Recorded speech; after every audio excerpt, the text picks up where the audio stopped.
ẹ̀sìn Ọlọ́run ẹ má sìn òòṣà.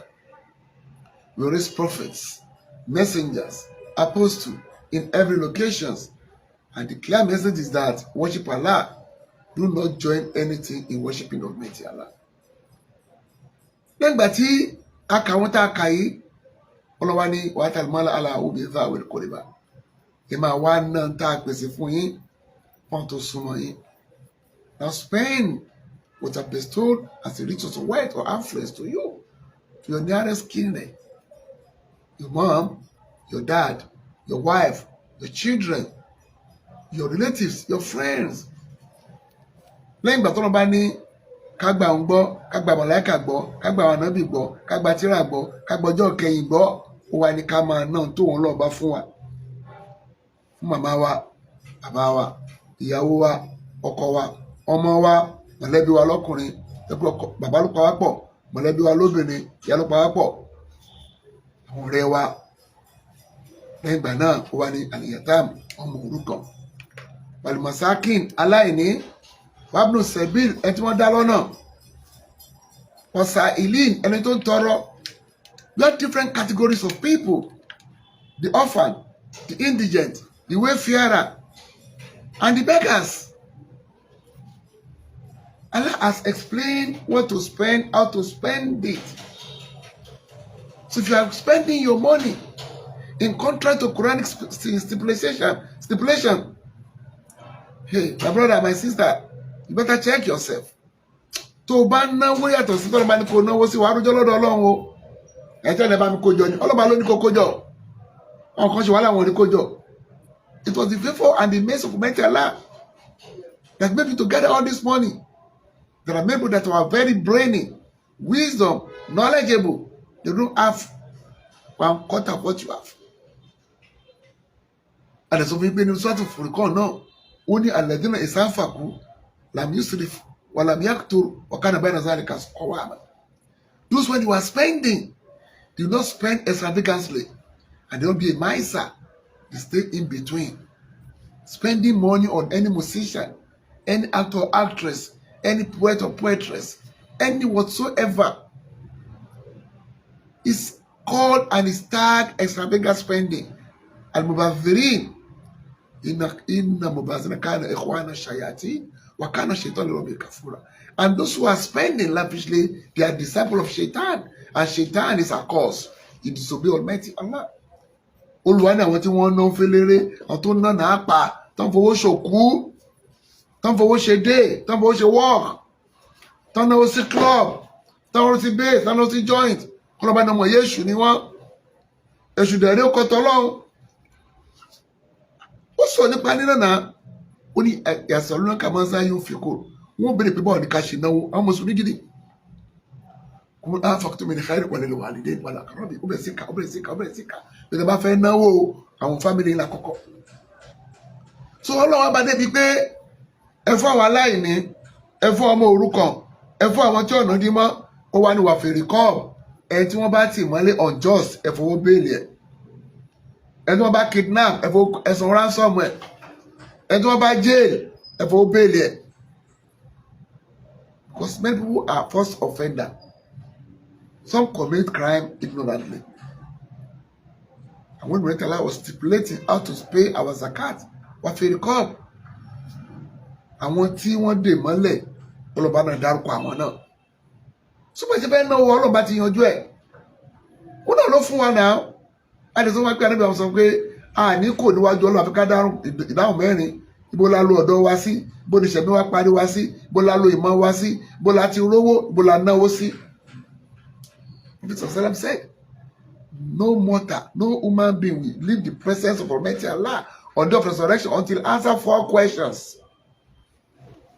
Where he or she used his youthful age.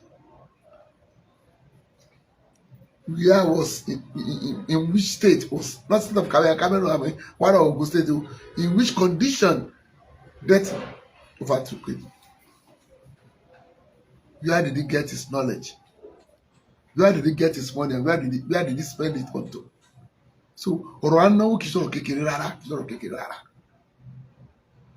onísùnmọ́ làtúnṣe àlùnà ìyàwó mọ́yìn sí ànínàyìn títà máa bèèrè ìgbé tẹ́ ẹ̀ náà gbogbo gbádùn tẹ̀ gbádùn ẹ wá sàkáàtì ẹ̀fẹ́ mi ọlọ́ba. You are going to be questioned. You are going to be queried. Come and give account of how you spend the money, how you enjoy whatever that you enjoy. How do you come about it? Lẹ́yìn ìgbà tó ti wá ka àwọn kìnìún ká tó kà fún yín kọ̀ọ̀kan o. Àmọ̀ náà bì láì ká bọ́ lọ́ba gbọ́ number one. Number one nìyẹn. Lẹ́yìn ìgbà náà wal yawmil akhir number two. Wal malaika number three. Wal kitab number four. Wal nabiyyin number five. Wàtàmálà àlàhùn bìzáwìlì kórìbà number 6 wàlìyàtàmà number 7 wàlìmọ̀sákìn number 8 wàbùnú sẹ̀bìl number 9 wàsàìlín number 10 wàfẹ̀rìkọ́b number 11. wọ́n ṣe pé kíni o ní àtìsọ́lá wàkọ́mọ̀ sọ́láàt wàátà zakat méjèèjì yẹn máa ń sábà lọ ní ayọ̀ níbejì ni. After that, Allah has mentioned 11 good deeds. He now said, welcome salat. Establish prayer. Establish prayer. Àdètí ṣàlàyé pé kò sírun kò sọ́run. Kò sírun kò sọ́run. No salat, no paradise. Àṣàlẹ̀ bá nàbíjọ́ lọ gbàrún wá, Mọ́lẹ́ká ṣe wá kọ nírun. How he ascend to the heaven to collect salat.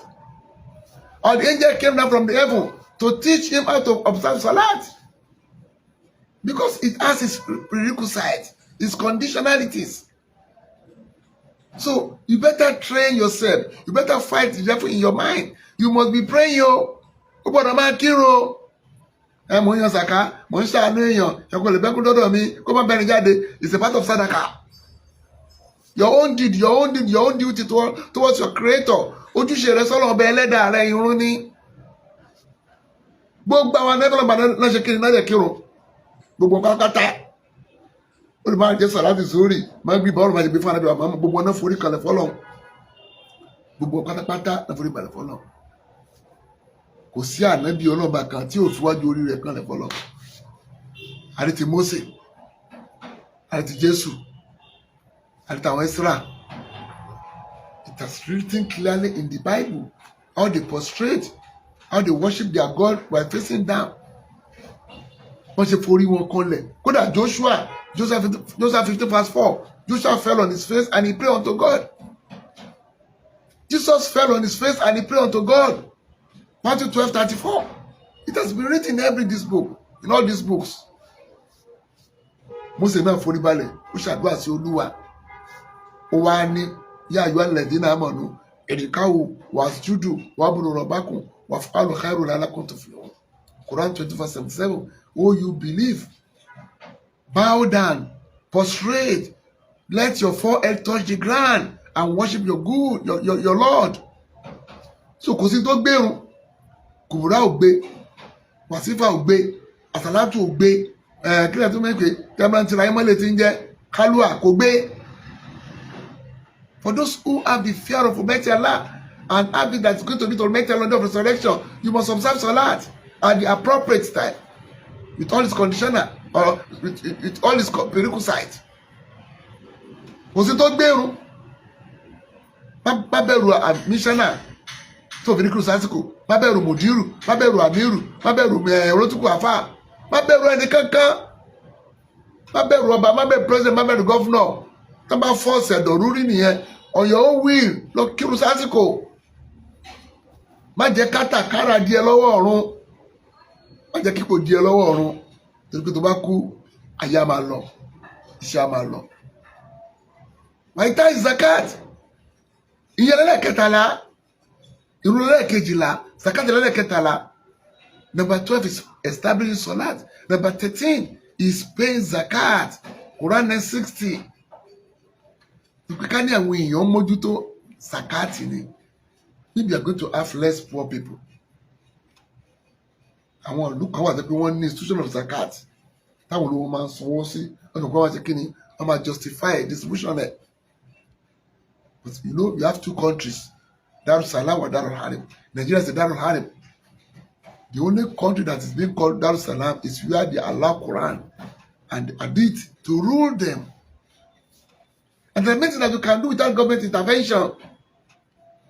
If the government ṣe Mákindé sọ ẹni tó gbọ́ ọmọ constitution ni pé ṣẹ̀dá lè ṣẹlẹ̀ nílẹ̀ Yorùbá tó ti ṣẹlẹ̀ tipẹ́ kan tó bí yín sà kẹ́ tó jẹ gọ́vùnà ó ní wàá constitution pé state tó bá fẹ́ lè béèrè fún tó pé jẹ́ gọ́vùnà lè gbọ́ pé ẹ̀dínkù mẹ́rin lọ́la náà so ṣe pé ìyẹn gbọ́dọ̀ wà well versed in what is going to be saying gọ́vùnà ò máa gbégbé yẹn ọmọ constitutional lè béèrè fún ṣẹ̀ríà and tó lè grant ẹ̀ ní pé House of Assembly ló lè grant wa tàbá ní majority House of Assembly tó dẹ̀ yé wọn tẹ̀ wá grant wa a lè ní independent sharia panel tàbá educate ọ̀rọ̀ afẹ́kọ́ra wa ẹni afẹ́pẹ́ra wa ni afẹ́pẹ́ ogún ni afẹ́sẹ́tù kankan ni we can find independent sharia court Kenya wọ́n ní Muslim bank wọ́n ní Muslim court how many Muslims in Kenya but they were well organized ewújọ tó ti dá Jaiz bank ilẹ̀ Lotus bank ilẹ̀ Taj bank ilẹ̀ how many Muslims are patronizing them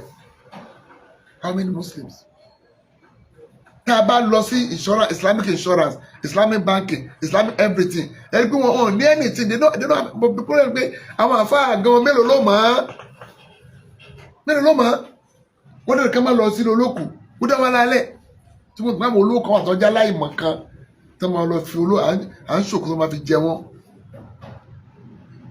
So once you have money ibi tọ́rọ̀ Zakat dé ogun tó kọjá lẹ́yìn àmẹ́bí wa mọ́ ogun Zakat ni the first war being fought after the prophet's death is war of Zakat àwọn tó bá wọn ní sọ Zakat mọ́ pé àrẹ́bí táwọn sọ fún náà ló ti kú yẹn say they are not going to pay Zakat again they believe that they were paying Zakat to the prophet Muhammad sallallahu alaihi wa sallam akọni Abubakar fún wọn lẹ ṣe máa ń kírun wọn náà wọn máa gbà àwẹ̀ Zakat kan tó bá wọn ò ní gbà ibà pé mi nìkan ni màá lọ bá wọn jà kán pa mí tẹ́ bá ti gbà wọn láàyè kan Zakat kó ní okòbánu Islam bóyá wọn yọrùn kó bẹ so if it is only me Abubakar I'm going to lead the war and fight these people allow them to remove Zakat from the 5 pillars of Islam after some time so they are not going to observe Salat again they are not going to observe Ramadan again so Zakat is 4th pillar in Islam and it's compulsory on those who have Zakat ẹran wà Zakat irúgbìn wà Zakat góòlù wà Zakat aṣọ wà Zakat mọ́ọ̀lù wà àwọn kan náà lọ́kọ́ ìgbé àtọ́gbọ́ mọ̀tẹ́fsírì àgbọ̀gbọ́lábáwá rárá o it's a course on its own instead of Zakat we have those who have professorship on it doctorate on it àwọn tó ní 4th degree wà ń bẹ̀ nǹkan tí a máa ń kọ́ ni gbọ̀gbọ́lábáwá kọ́ náà fi ń pín it must be distributed equally only percentage only ratio àwọn kùtùbà tí wàá fẹ́ yan Zakat bẹ̀rẹ̀ lọ́nà family ẹ̀ kádìgbò ẹ̀ tẹ́ ló lẹ́ bẹ̀rẹ̀ lọ́nà family ò ní kù ṣẹ́ náà gbàtà ti rí èèyàn kan tó gbà yà náà ibi tó pé òun fẹ́ yan Zakat ṣó lè yan fọ́kọ wọn lẹ́bi ni kò yan fọ́kọ ẹ̀ it shows that we start paying Zakat to our family members yẹn ọ̀nà tí wọ́n béèrè lọ́wọ́ ẹ̀ mọ́ ẹni bá fi 100 million 50 million 20 million 10 million one piece of cash 50,000 25,000 100,000 bolofede in this time so that is why conviction Islam kọ́kọ́ gbé wá conviction tó bá jẹ́ ẹni tí o convince owó yẹn ti pọ̀ ju ilé jẹ́ ọlọ́ba ní ẹni tó bá kọ̀ tí o bá ìsàkà sọ́rọ́ tìta bá ní ó ní tí o yẹ á di ejò ní ọ̀gbìn àkíyàmọ̀ tó máa ṣan jẹ ọlọ́pàá kẹbíra subhanallah máa ṣe kú so whoever refuses to pay Zakat that thing is going to turn to snake on the day of resurrection it's going to be biting him a máa ṣan jẹ kò dẹ̀ ní kú mọ́ orí gbogbo ọ̀rọ̀ tó yan here is your property that you refuse to pay Zakat on ẹ̀rí kí wọ́n láǹfààní tó kójọ tó tún máa lọ fìyà jẹ lọ́rùn so ìtọ́nà bá ní kẹ́ni ẹ̀sùn máa Zakat Sadaka Foundation kódà ẹlòmíì kan kó máa san Zakat lóṣooṣù ìtọ́nà bá ní kó ṣe kó lówó dé èdè wàá wò ó dàbí ẹ̀kọ́ lọ mú watermelon 10 owó àmọ́ ẹ̀kọ́ nínú 10 yẹn òtí ẹ̀wà pín sọ́nà 4 tọ́ni kò yọ ni wọ́n tọ́ kò imagine watermelon ńlá